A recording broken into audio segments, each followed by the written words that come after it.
What's going on, guys? We're going to go over the best meta choices to choose for the evolution. We know there's been an intro to stat, limits, evolution leak, and basically the requirements are an 82 rated overall.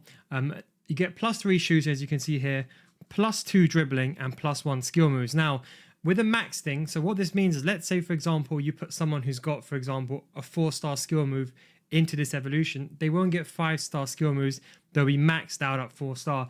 But also, what we do know is there's an evolution for the pre-order, the Ultimate Team evolution, for an 82 rated card or less. So this is actually the best time to stack evolution. So before you hastily choose an evolution, it's important about stacking. And to be honest, I'd recommend waiting, but I'll go over that towards the end of the video, why it's worth waiting. But if you want to look at the cards right now, especially if you're a free-to-play card, we're going to go first over to the striker now.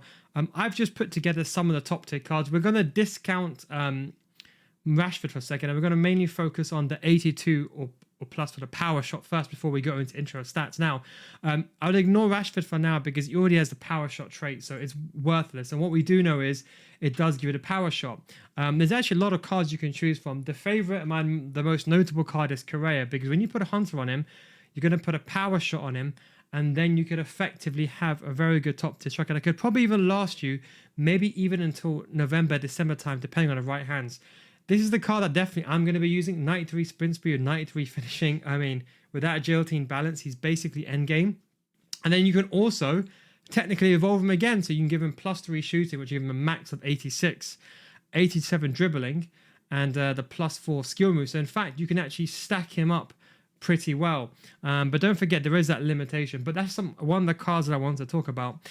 Darwin Nunez is another good card that you can put it on to give him the power shot trait. Now, for the power shot trait, you ideally want to be choosing a bit more complete strikers, unless, for example, you have a card like Asei or Fella. These are very good starter cards. You can see she's a good starter card, 3-star, 3-star, but 85 finishing, 89 sprint. When a game comes out, you can't be too picky and too choosy. You can't get Mbappe. You just need to get someone that can get the job done. So some of these cheaper options are actually not too bad, but this is why I'm saying I would hold off. I would actually not do the power shot one immediately. I would actually wait. Now, if we're going to focus on this one over here, you can see this is the one. It could be subject to change, but it's probably the one that's released. We don't know what position it is, but I would assume it's probably going to be either center mids or might be any card. So ideally, with the +3 shooting and +2 dribbling and +1 skill move, you want to be looking for a winger or a striker. So the way you can do that on Footbin is I've done for 82 rating overall, because that looks like it appears to be the max rating. And I'm just going to activate all the strikers, the right wings, and then I'm also going to put the CDMs in, because you might get a box-to-box player and like so. But I've also filtered it by 75 sprint speed, because we want to put the usable cards there. Because when you take away the sprint speed, you're going to get players like this player. I'm not going to show you because she's probably not going to be worth using it. But Inaki Williams is a good card. There was a worry that he might get a team of the week. From my understanding, he might not get team of the week, but he's a very, very good card. Now, technically, as I said, if you boosted him, so for example, what we do know is you get +1 skill move. So you can see Inaki brings this skill move. So as you can see in this example, Inaki Williams won't get a +1 skill moves because it's capped at a maximum of 4. That's what I wanted to explain that. And you can see dribbling 87 and shooting 86. So his shooting will go up, and so will his dribbling. So this will actually be a very, very good card to use him in. He also does have the inside forward plus, roll plus, which is actually very, very beneficial. Very good playstyle as well. This is actually one of the best starter cards that you could use. The only downside with him would be that balance. So if you're looking for a left stick dribbler, that's not going to be a card to go for. Sorloth is another very, very good card. He does lack the pace, however. So I would say if you're looking for a card like Sorloth, you're better off going with another card. So even though these cards look good on paper, always look at the inside stats, for example. One good card is Paris. I think that's how you say her name. I used her last year. You see, when you get the boost and you put a finisher on it, you're bringing that finishing up to 90 plus, and around that shot power to around about 84, 85. So it's actually a very, very good card. She's 4-star anyway, but she has the rapid first touch play style. She can play as a winger, as a right-hand side, or she can play as a striker. So she could be a very good card to evolve. She's Man United and she has the English links. So if you're looking for a hybrid team, she's actually a very good option as well. Elise is actually a very, very good card, and so is Darwin Nunez. So Elise, you can see we get that pace upgrade. Now, because he's a cam, now, to be honest, unless you're using a cam as a shadow striker, you can probably get away with a slower cam. But what I would personally say is I wouldn't. If you're asking me, if I was to do this properly, what I would do is I would look for the real meta cards. And the way I'll do that is I'll say minimum 80 sprint speed. And then I'm going to go over to custom filters and I'm going to get the finishing. And because we know, as you can see over here, we know the finishing, you get a +3. Okay, so what I'm going to do is I'm going to put a pretty conservative sprint speed, because don't forget most wingers, finishing should I say, most wingers, don't forget, they haven't really got high. This is how you can find meta players, by the way. And if you're part of the Patreon series, we actually have a list of all the meta cards, the minimum stats for each position, patreon.com/no guides, and of course the FC School videos. You don't get above the 1 month, we refund your money. Lookman is another very, very good card. In fact, he's probably one of the best cards you can get in Serie A.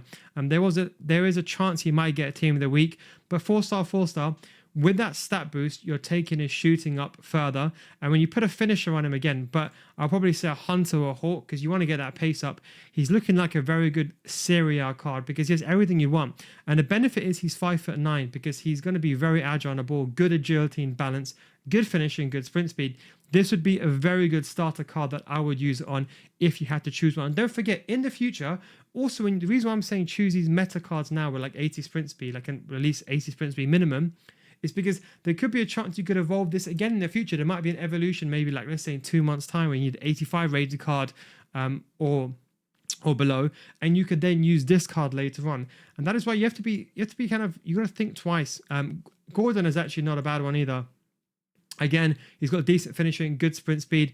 The only thing that lets him down is agility and balance, but don't forget he's a bit of a clunky card. But again, you could probably put a finisher on him here. You could probably go to engine, but I think his finishing is too low. But if he was to play on the wing, would you want someone that's tall on the wing? It's only really if you're going for example, doing that cross over the top.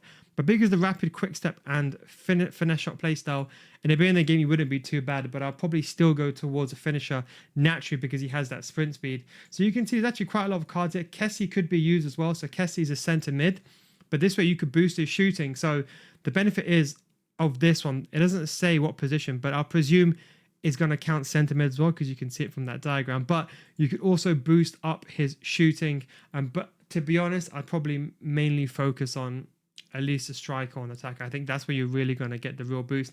But Kessie is also another very good card, especially got a link to Ibanez. Ibanez Kessie link is actually very, very good. We got Colin Morani, maybe the more of the obvious option. Again, a bit of a clunky card, so just do bear that in mind. Make sure you remember, like, especially in terms of your playstyle, Bailey, Zaha, Sterling. Rashford is the only card I would say. I was going to quickly go through some of these now that I know that are very, very meta. Players like Rashford, just be careful because when you're doing Rashford, you have to be very, very careful because Rashford already has, don't forget, the power shot playstyle. But Rashford probably might be one of the most popular choices as well. So then you got Bailey, for example, here. He's got a 2-star weak foot, lets him down. But as a winger, he wouldn't be a bad option. Again, I'd probably lean towards a finisher here. Quick step playstyle.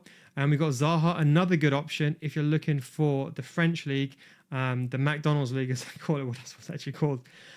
Maybe something of a hunter here. And the good thing is he's got a 5-star skill move. So you won't get that skill move boost. So you might argue, am I wasting using a skill move boost?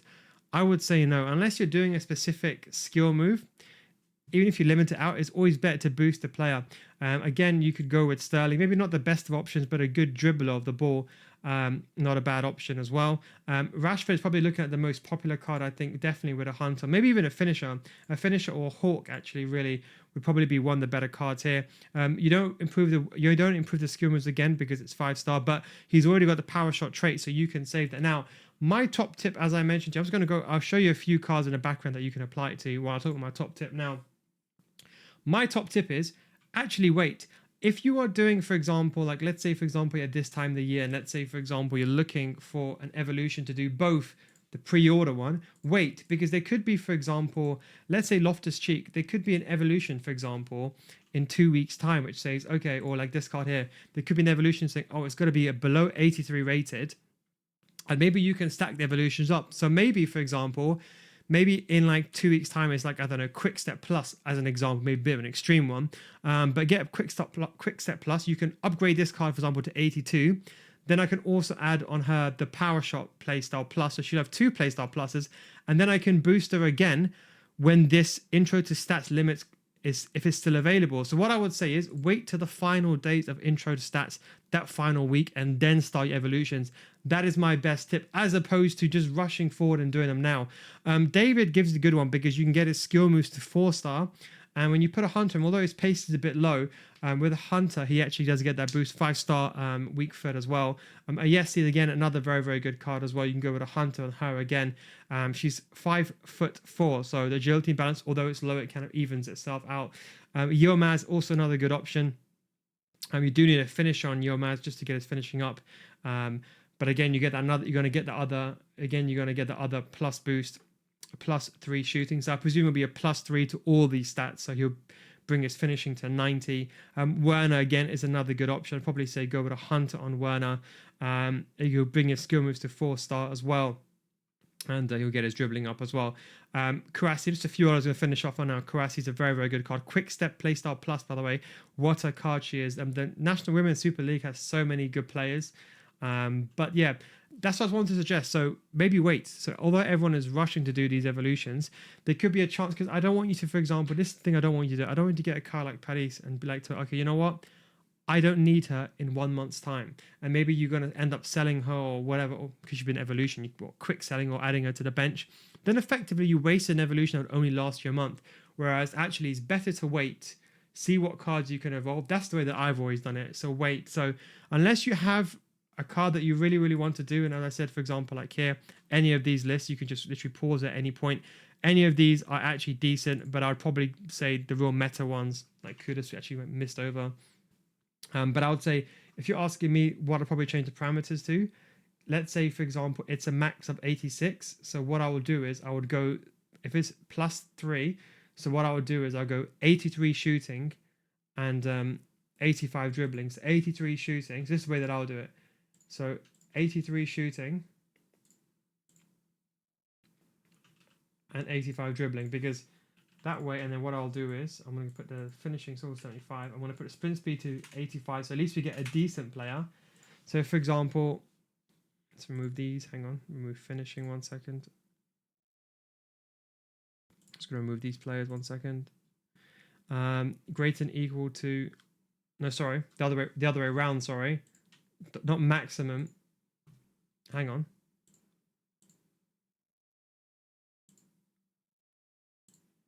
Hang on, sorry. Other way around. Apologies. Like this. So then, for example, some of these cards, and what I'll do is, this is the way that I'll do it. I put a sprint speed of 85. So for example, at least these cards, you're probably going to be ideally getting the best benefit. So you can see, like, for example, Elise, because then they will get the biggest upgrades. So it just depends on how you want to do it. Now, to be honest, me personally speaking, as I said, it's always going to be the meta cards. It's always going to be the players like Correa, etc., etc. But thanks for watching. Hope this kind of gave you a bit of some insight on the first evolution, maybe the way that I do it. Because people always ask, how do I like last year, the Alvarez card, and I was probably the only few people that got the Alvarez card. How did I stack up and how did I do it? I always wait to see what other evolutions overlap, and then I decide and pull the trigger. But thanks for watching. Don't forget, if you want to subscribe for more content like this, I'll be doing evolution videos every single time, so you want to see meta lists of those. Thanks for watching, and also by 5 p.m. today I should have the first FC25 video updated and out. Of course, the first tutorial and the best tutorials, of course, be here at Neil Guides. And if you want to get better FC, come to my Patreon series, patreon.com/Neil Guides. Links down below in the description. Thanks for watching. Take it easy, and I'll catch you next time. Peace out.